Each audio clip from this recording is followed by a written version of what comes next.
कभी जिंदगी में कोई अच्छा मित्र, कोई जीवन में अच्छा सखा एक ऐसा होता है जो तुम्हारे पीछे खड़ा होता है। पीछे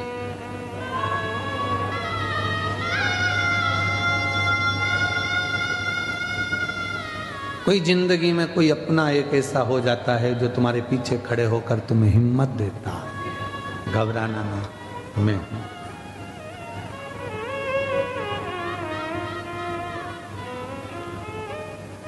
लोग धर्म पत्नी को केवल धर्म पत्नी मानते हैं और उसको सोचते हैं कि करवा चौथ आएगा तो साड़ी मांगेगी, जेवर मांगेगी, रकम मांगेगी। कभी विचार करना, वो जेवर, वो साड़ी, वो रकम अपने लिए नहीं मांगती है। उसको मालूम है जिस दिन मेरे पति पर अगर थोड़ा भी दुख आया तो मेरे जितने जेवर हैं वो इसी के काम आने वाले हैं, मेरे लिए इसी के काम है।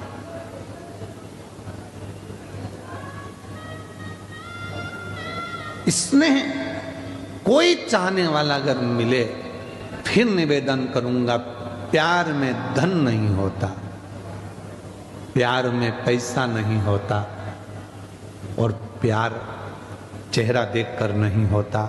प्यार तो दिल से एक दूसरे के भाव मिलना चाहिए, स्नेह मिलना चाहिए, वो प्रेम, वो वात्सल्यता।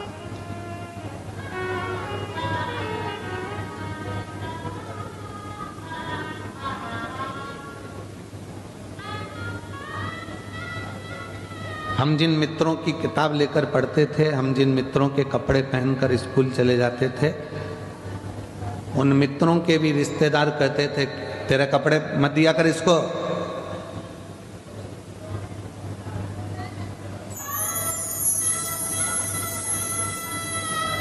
अपने कपड़े क्यों देना किसी को? उसके घर में खाने का नहीं है, तू उसके कपड़े पहनेगा तो तेरे घर में भी कुछ नहीं बचेगा।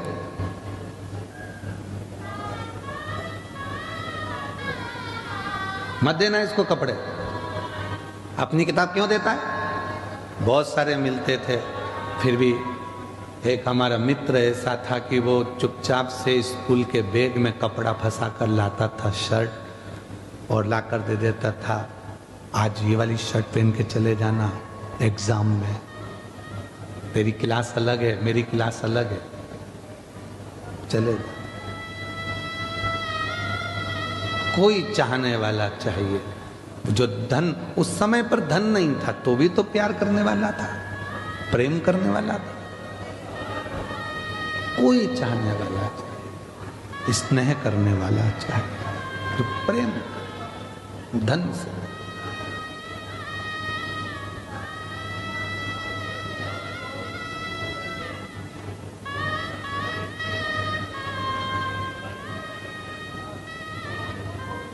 महाराज,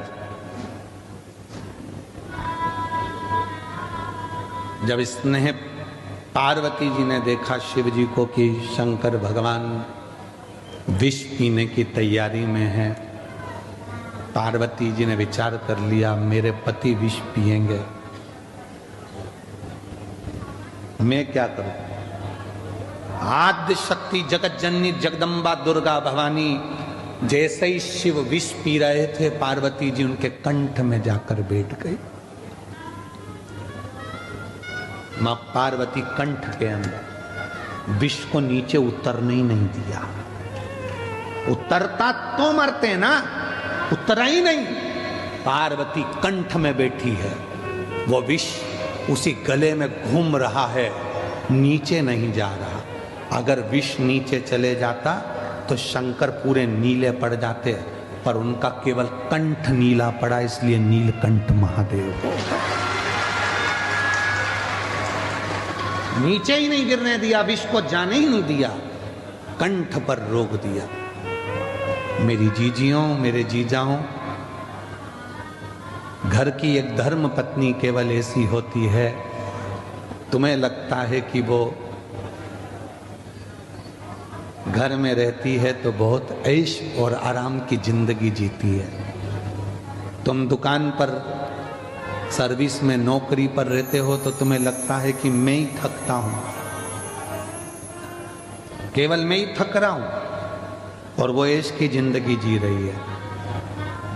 एक धर्म पत्नी अगर सच्ची है ना, तुम्हारे लिए भोजन भी बनाती है, बच्चों का टिफिन भी बनाती है, पढ़ाती भी है, बुजुर्ग माँ बाप की सेवा भी करती है, और शाम को तुम्हारी दुकान से आने का, ऑफिस से आने का इंतजार भी करती है, भोजन भी बनाकर फिर रात्रि को तुमको देती है। उसका समर्पण, लोगों के ताने भी सुनती है, विष भी पीती है।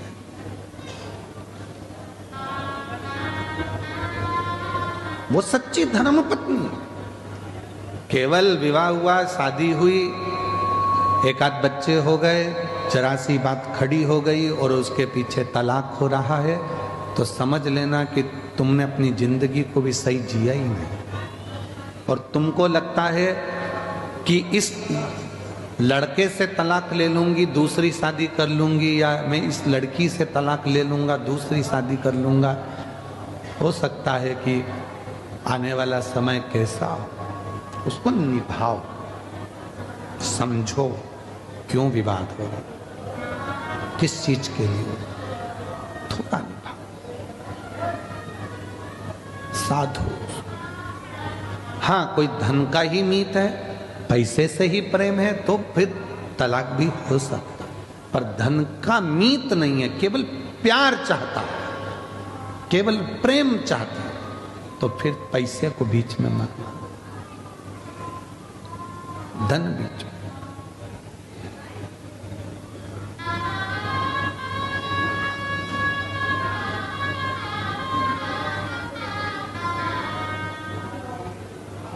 शिव से जब प्रीत बढ़ती है, प्यार बढ़ता है देवादिदेव महादेव से, तो मां जगत जननी कंठ में बैठ जाती, विष ही नीचे नहीं गिरा।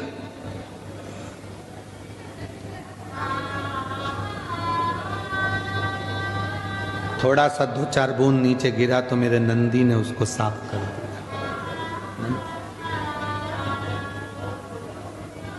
आने ही नहीं दिया नीचे विश्व। पति से ज्यादा धर्म पत्नी को विष पीना पड़ता है। ताने किसको सुनना है? धर्म पत्नी को। घर में बच्चे नहीं होते ना, बेटे से कोई नहीं कहता, सब बहू को ही कोसते हैं, बच्चे ही नहीं हो रहा है, बच्चे ही नहीं हो रहा है, बच्चे ही नहीं हो रहा है, संतान ही नहीं है।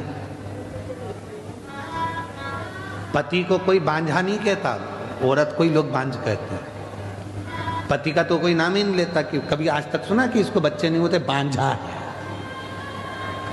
पर पत्नी को कह देंगे, कोस कोस के मार देंगे, बांझ है, बच्चे नहीं है, संतान नहीं है। मौसी आई तो के, मामी आई तो के, भाभी आई तो के, ननंद आई तो के, बच्चे नहीं है तो तुम्हारा दे दो, लग जाओ। बच्चे नहीं है, बच्चे नहीं है, बच्चे नहीं है, पति से कोई नहीं कह रहा। सारे दोष स्त्री को, सब विष उसको।